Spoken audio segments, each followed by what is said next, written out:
Donc voici la table de casino de roulette qui est donc montée. Vous disposez d'une marque en laiton que voici, qui vous est super utile pour pouvoir marquer, nous allons le voir après. Bien sûr la boule qui correspond en fait au cylindre. Là nous avons le gros cylindre, nous avons une seconde table avec un cylindre un peu plus petit et des boules plus petites. Et un râteau. Là techniquement c'est un râteau de craps, mais j'ai une préférence, je le trouve beaucoup plus léger en fait pour ramasser. Ce qui est très important en fait au casino, c'est de donner l'illusion que vous êtes un croupier d'origine. La plupart des joueurs en fait qui vont venir n'ont jamais joué au casino, n'ont jamais vu peut-être une table de roulette. Et en fait il faut juste leur donner en fait cette impression qu'ils sont vraiment dans un casino. Nous jouons bien sûr avec de l'argent factice, il faut donner le change, il faut vraiment qu'ils aient l'impression d'eux. Donc vous avez une tenue qui correspond, en général vous êtes tout en noir avec donc pantalon, chemise, gilet noir et cravate blanche. Donc on garde, contrairement à moi aujourd'hui, on va garder en fait les manches toujours longues et pas l'air plié. Il y a une tenue vraiment en fait à avoir, il y a un flegme en fait à obtenir. Et surtout, même si vous l'avez jamais fait, bon c'est pas très compliqué, hein, quelle que soit l'étape, c'est vraiment pas difficile.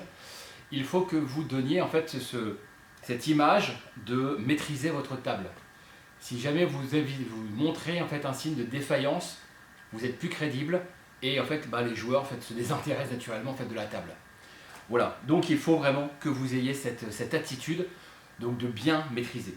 Donc regardez bien cette vidéo jusqu'au bout. J'ai l'équipe qui sera sur place qui vous aidera en fait à revoir les éléments de base et refaire quelques parties de façon vraiment à vous aider. La table de roulette est une table qui est facile, il y a quelques calculs en fait à se souvenir qui ne sont pas bien méchants. La table la plus populaire en fait en France. Il y a un plateau avec 36 numéros plus 1, le 0, des chances simples et beaucoup de possibilités en fait de paris sur les numéros. On peut jouer en fait en carré, on peut jouer en fait à cheval, on peut jouer en transversal, on peut jouer au sixin, on peut jouer à douzaine, on peut jouer à la douzaine à cheval, pendant que 24 numéros, enfin il y a beaucoup de possibilités, mais ça on va les voir, c'est vraiment pas difficile, d'accord?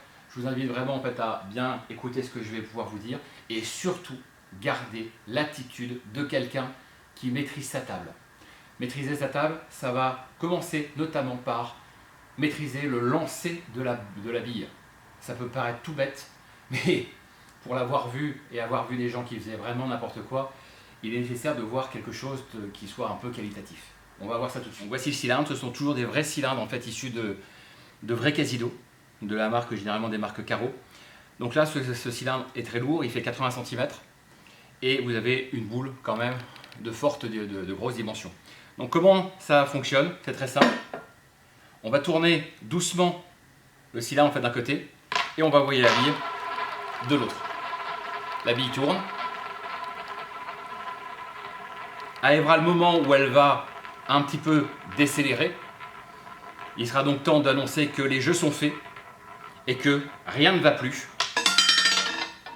Rien ne va plus, donc là les joueurs ne peuvent plus jouer et nous sommes sur le 21, rouge, impair et passe. Donc ça il y a 4 appellations, enfin 4 noms à donner pour pouvoir effectivement donner le verdict de la bille. Là nous sommes sur le 21, rouge, ça c'est marqué. Impair, c'est facile à comprendre. Et le B, c'est passe. Nous avons manque et passe. Manque c'est de 1 à 18 et passe c'est de 19 à 31. 19 à 36, excusez-moi. Donc la 21, rouge, impair et passe. Alors je réitère, donc on peut lancer d'un côté ou de l'autre. Il n'est pas question de la faire rebondir, c'est pas possible. Il n'est pas question de lancer trop vite parce qu'en fait la bille va peut-être buter et être éjectée en fait du cylindre. Donc on fait tourner doucement la bille et on la lance. Donc pour la lancer, vous la prenez, vous la coincez en fait avec votre doigt contre la gorge, ici, et là je l'ai raté, et donc vous la faites partir. Bien sûr ça marche des deux côtés. Il faut que la bille puisse tourner efficacement. Voilà. Là la bille est parfaitement lancée. Ça a la gueule que les joueurs en fait attendent. C'est l'image qu'ils ont vraiment dans les casinos. On va passer maintenant en fait aux différentes possibilités de jeu. Alors nous avons ici les différentes possibilités. Nous avons le tableau complet de 1 à 36 avec le 0 qui est un numéro à part. Les chances simples, donc manque 1 à 18, passe 19 à 36, impair, pair, rouge, noir. Et nous avons l'accès aux douzaines. Donc douzaine, ça veut dire qu'il y a 12 chiffres. On peut les avoir en fait en mettant son jeton simplement ici. Où là ça va prendre ces 12 là, les 12 premiers, les 12 du milieu, les 12 derniers. On va également pouvoir les trouver ici. Là vous avez 12 P. Donc 12 premiers, c'est cela. 12 du milieu, c'est cela. Et les 12 derniers, c'est cela. Dernière possibilité pour les douzaines. Voilà, si je viens ici, j'ai cette douzaine-là. De 1 à 34, donc cette colonne-là, ou celle-là, ou celle-là. Donc ça, ce sont les douzaines. C'est pas ce qu'on joue, enfin c'est ce que les gens jouent quand même assez facilement, mais c'est pas la partie qu'ils préfèrent. Alors comment est-ce qu'on peut jouer? En fait, un joueur peut mettre son jeton sur un numéro plein. Là, je suis sur le 4, et vous aurez en fait sur la table, à différents endroits, les rapports et les maxis de ce qu'on peut jouer. Là, en fait, si je suis sur un numéro plein, donc je vais gagner jusqu'à 35 fois ma mise, et je peux jouer un maximum de 50. D'accord? Il n'est pas question d'avoir un 500 ou un 5000 en fait sur ça. 50 maximum, numéro plein. Donc c'est-à-dire que si j'ai la bille qui va tomber sur le numéro 4, et ben on va payer 35 fois 25. 25 c'est la somme qui est comprise en fait sur ce jeton. Nous verrons les jetons ensuite. Donc il va falloir faire des petits travaux en fait de calcul mentaux, évidemment. C'est pas bien difficile. Maintenant, en fait, on vous met de façon générale un petit raccourci de façon en fait à pouvoir vous aider. Donc là, je suis sur un numéro plein, 35 fois la mise. Là, je suis sur un numéro sur deux numéros, je joue à cheval sur deux numéros en même temps, le 4 et le 5. Et là, je suis descendu à 17 fois la mise. Et j'ai un plafond de 100. Une transversale, c'est-à-dire que je joue sur trois numéros. Là, on n'est pas sur passe, parce que je suis à cheval. En fait, je suis sur la transversale, c'est trois numéros, 4, 5 et 6. Et ma transversale me ramène à 11 fois la mise. Pourquoi ça diminue? Tout simplement, là, j'ai une chance sur 36. Donc, j'ai très peu de chances de l'avoir. C'est possible, hein, mais j'ai très peu de chances de l'avoir. Là, j'ai deux fois plus de chances, donc c'est normal que j'ai moins de gains potentiels. Et là, j'ai 3 fois plus de possibilités, donc ça diminue. Ensuite, je vais avoir le carré, 4 numéros. Donc j'ai juste à mettre le jeton en fait au milieu. Donc là, je suis à 8 fois la mise. J'ai le 6-1. Donc là, je joue 6 numéros. Et là, je suis à 5 fois la mise, avec toujours un maxi de 100. Et après, les douzaines que nous avons vues, donc là, là, là, ou là, ou là. Donc les douzaines, je suis à 2 fois la mise, parce que j'ai beaucoup de chances de gagner. J'ai une chance sur 3 quasiment de gagner. Et là, si je suis sur une douzaine à cheval, je vais avoir 24 numéros potentiels. Et donc, je vais gagner que un demi fois la mise. C'est-à-dire que là, bon là c'est spécifique, parce que j'ai pas de jeton en dessous de 25. Mais si je jouais 50 sur ces deux douzaines-là, si le joueur gagne, il ne recevrait que 25, une demi-fois sa mise. En plus de son jeton, bien sûr, qu'il conserve. Et j'ai bien sûr les chances simples. Donc ça, ce sont les cases les plus utilisées. Donc là, je joue sur tous les numéros rouges, qu'on revoit, qui sont bien sûr synchro avec ceux de la table. Donc tous les numéros rouges, ou tout le numéro noir. Les numéros impairs et les numéros pairs.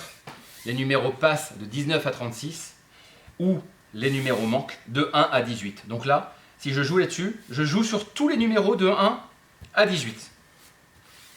Donc tout ça, c'est pris par manque. Si je joue là, c'est tous ces numéros-là qui sont pris par passe. Donc voilà un petit peu le principe de la table. C'est vraiment très très simple, croyez-moi. Donc nous avons 36 numéros, 6 chances simples et la possibilité de toutes les solutions de paris. Et nous avons également le 0. Le 0 qui est un numéro à part. Le 0, en fait, il est bien sûr présent sur le cylindre, mais il n'a pas de couleur. Il n'est ni passe, ni manque. Il n'est ni pair, ni impair, il n'est ni rouge, ni noir. C'est-à-dire que, dans le principe, et là il y aura deux écoles, soit on tombe sur le 0 et que quelqu'un a joué, donc on va récompenser le 0, et donc uniquement le 0 et on ramasse tout le reste. L'autre possibilité, c'est que si on a joué le 0, mais que quelqu'un a joué sur manque, il a joué 50, ça tombe sur le 0, on peut lui donner la moitié de sa mise par humanité du croupier, nous dirons. Voilà, c'est quelque chose qui les amuse. Ils râlent un peu parce qu'ils ont tout perdu, mais ça fait partie du jeu. Donc soit en fait, si on tombe sur le 0, eh ben, il n'y a que le 0 qui gagne, tout le reste est abandonné. Soit vous payez la moitié en fait des chances simples. Ça, c'est suivant votre humeur. Donc voilà un petit peu le principe de la table. Alors, je vais tâcher de me mettre en fait en situation. Donc c'est moi qui vais jouer tout seul, comme un brave. Donc je vais effectivement nourrir mon tapis. Donc là les joueurs, mettons-nous à la place des joueurs qui vont donc jouer comme ils l'entendent sur les cases de leur choix. Quand on voit que les joueurs commencent à ne plus beaucoup jouer, il sera temps de lancer la bille. Pendant ce temps-là, la bille tourne. Si elle est bien lancée, elle va tourner quelques instants. Donc là, les joueurs peuvent continuer à jouer. Donc ils peuvent continuer à garnir leur truc. On voit que la bille décélère. Mesdames et messieurs, les jeux sont faits, rien ne va plus, on ne peut plus jouer. La bille donne son verdict. Donc nous sommes sur le 29 noir, impair et passe. J'utilise ma marque qui va me permettre en fait de visualiser facilement ce qui s'est passé. Donc là, j'ai un repère visuel, ce qui va être beaucoup plus simple en fait, pour pouvoir travailler. Et j'évacue. Pendant ce temps-là, personne n'a le droit de jouer, sinon en fait vous allez être perdu. Vous n'autoriserez le jeu de regarder le tapis, le tableau, qu'à partir du moment où vous aurez autorisé les gens, enfin quand vous aurez fini de vider. Donc, tactiquement, je peux retirer tous les numéros, parce qu'effectivement, je n'ai aucun qui est gagnant. Ce n'est pas manque, ce n'est pas rouge. Je ne suis pas sur les 12 premiers. L'un, c'était 2 douzaines, je suis preneur. Là, c'est bon. Celle-là, ben, je ne suis pas dans les 24 numéros ici, c'est pas bon. Et c'est pas ce qui est bon. Donc, je vais payer une fois la mise sur celui-là. Je vais payer une fois la mise sur celui-là. Et j'ai payé, normalement je devrais payer une demi-fois la mise parce que je suis sur 24 numéros en même temps. Mais nos jetons démarrent à partir de 25. On a retiré ceux avant parce que c'était trop compliqué en fait à gérer. Donc on démarre à partir de 25. Donc là je n'ai pas 12,5. Donc je lui redonne une fois sa mise. Ça fait partie des lapsus en fait de notre Casino Factus. Voilà. Donc ça c'était un premier jet. Une fois que ça c'est fait, les joueurs récupèrent l'argent, et ben en fait on peut redémarrer, mesdames et messieurs. Vous pouvez recommencer le jeu, n'hésitez pas.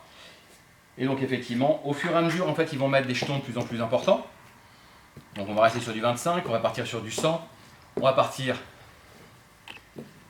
sur des éléments plus ou moins importants. Donc il sera nécessaire régulièrement en fait, de faire des rappels en disant qu'il y a des maxis à respecter. Là par exemple, le joueur a mis 2 fois 100 sur le numéro 8. Donc on peut ne pas le voir, c'est pas le problème. Par contre, il est interdit vraiment en fait, de le payer. Même si le joueur râle, c'est pas grave. C'est-à-dire que si le joueur il a perdu, il a joué, il a perdu, et ben on embarque tout, il avait qu'à regarder. Si effectivement on tombe sur le 8, il n'est pas question de le payer à 35 fois la mise. 35 fois la mise sur 200, ça me fait 7000. Donc c'est pas possible. Les autres, en fait, il va y avoir une trop grosse différence. Donc, en fait, on va payer 35 fois la mise sur 50. Donc, là où il s'attend à avoir 7000, et ben, en fait, il n'aura que 1750 parce que c'était la règle de base. Et vous imposez celle-ci, quoi qu'il en dise, peu importe, c'est marqué, je reste là-dessus. On reste bien sûr convivial, on ne va pas partir à la bagarre sur ce genre de choses. Mais voilà, non, c'est je paye sur 50, c'est tout. Donc, j'ai refait en fait un nouveau tableau. On va relancer la bille. Techniquement, j'aime bien techniquement. On va relancer quelques gains histoire de rendre les choses un peu plus difficiles.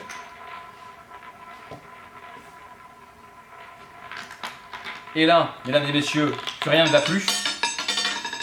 Et je me retrouve sur le 29. Bah, encore une fois, ça fait 2 fois que je le fais. Donc c'est le 29. 29 qui est donc toujours noir, impair et passe. et ben encore une fois, je vais nettoyer mon tapis directement. Donc là, ces jetons-là ne sont pas récupérables. N'hésitez pas à utiliser votre râteau si jamais vous avez vraiment fait beaucoup de monde. Je suis là, je ne le paye pas, je ne paye pas. Ces trois-là, je paye. Et là, je suis sur un numéro à cheval, donc le 26 et le 29, qui sont à payer. Donc maintenant que j'ai vidé en fait mon tapis, je vais pouvoir payer ce qui doit être payé. Donc bien sûr, je peux payer facilement les chances simples qui restent à une fois la mise. Et là-dessus, donc j'ai 25 sur un cheval, donc j'ai 17 fois la mise. Donc je suis à 425 au niveau de ce règlement. Donc il n'est pas question que je donne 17 fois 25. C'est pas jouable, je ne vais pas m'en sortir, je ne vais plus avoir de jetons en 2 tours. Donc il faut absolument que vous donniez la peine d'utiliser en fait les jetons que nous avons en fait facilement, enfin des plus grosses mises.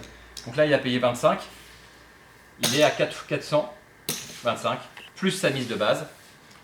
Donc le paiement a été fait.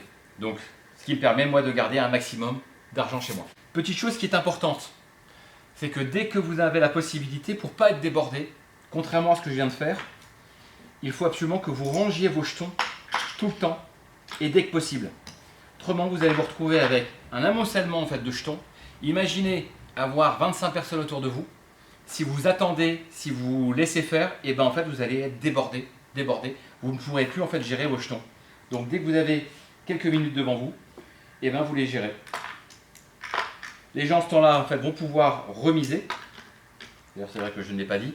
Donc là, les gens récupèrent leur argent. Enfin, c'est pour les joueurs, bien évidemment, c'est moi qui vais les ranger. Et pendant qu'ils sont en train de jouer, et ben vous remettez vos jetons, tout simplement. C'est ce qui sera le plus efficace par la suite. Petite précision. Il s'avère qu'un joueur, parce que ça arrive, il a oublié de là où il a misé. Parce que bien sûr, vous n'êtes pas capable de vous souvenir des mises de tout le monde. Donc c'est à eux de s'arranger entre eux, de se souvenir où est-ce qu'ils ont misé. Si jamais en fait ils ont oublié, eh ben c'est pas grave. Mesdames et messieurs, c'est à personne, donc c'est à la banque. On peut rejouer. Allons-y mesdames et messieurs, je reprends ma marque et on peut relancer. Les joueurs rejouent. Bla bla bla. On relance la bille. Ils vont pouvoir continuer. J'ai un peu de temps devant moi. Je récupère, je m'arrange pour ranger mes derniers jetons. J'ai un petit bug ici. Mesdames et messieurs, les jeux sont faits. Rien ne va plus. Je suis sur le 2 cette fois. Toujours noir, pair. Et par contre, manque cette fois-ci. Donc 2, noir, pair et manque. Et il faut l'énoncer pour que tout le monde le comprenne. Il n'est pas question que vous soyez introverti, baisser la tête, etc. Il faut vraiment que vous mettiez la voix. Mesdames et messieurs, voici le résultat. Nous sommes sur le 2. Manque, pair et noir. Et je le marque. Tout est visuel. Les gens ne peuvent pas râler en fait en disant qu'ils n'ont pas compris, pas vu. À vous de vous exprimer. À vous de vous montrer que vous êtes le chef de la table. C'est sur le point le plus important tout le temps. Voilà, je pense que j'ai fait à peu près le tour de la table. Bien évidemment, vous vous arrangez comme vous pouvez pour surtout pas perdre la bille. Si jamais il y avait un dégât sur la table, il est prévu en fait d'avoir un chiffon sur le côté pour pouvoir nettoyer activement. On va sortir en fait des petits chevalets prochainement pour demander à ce que les joueurs ne mettent pas leur verre sur la table parce que souvent ils les foutent par terre et ils me ruinent les tables. Et je vous remercie vraiment en fait, de prendre soin du matériel parce que c'est vraiment notre fonds de commerce à tout le monde. Si le matériel a de la gueule, et ben en fait on n'aura plus de clients. En gros, c'est à peu près ça. Voilà, donc je vous invite à bien regarder cette vidéo et à vous adresser en fait aux animateurs qui ont un peu plus de connaissances que vous en fait quand vous arriverez le soir sur votre opération. Tenue impeccable, du flegme, de l'autorité, une voix qui porte et vous ferez une très bonne soirée, tout simplement. Merci, bon courage.